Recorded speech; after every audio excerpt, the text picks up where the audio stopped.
One special audit report of the Auditor General on illicit financial flows in Kenya, focus on management of tax exemption on public infrastructure projects by foreign companies for September 2024.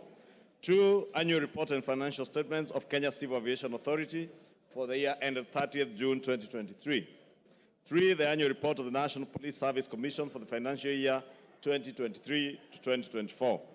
4, the audited financial statements for the year ended 30th June 2024 from the Central Bank of Kenya.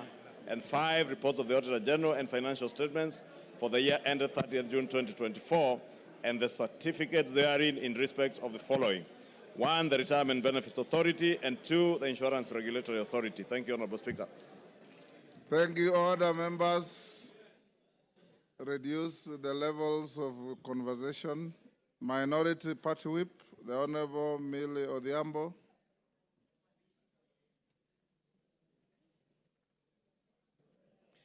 Honorable Speaker, I beg to lay the following paper on the table of the House today, Tuesday, the 8th of October, 2024.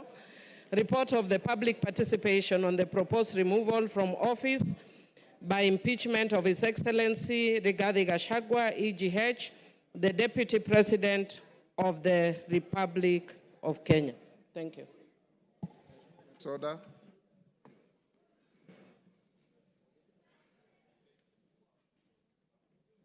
Order number 6, notices of motion. Order number 7, questions and statements. Order number 8, special motion, proposed removal by impeachment of His Excellency Rigathi Gachagua, EGH, Deputy President of the Republic of Kenya.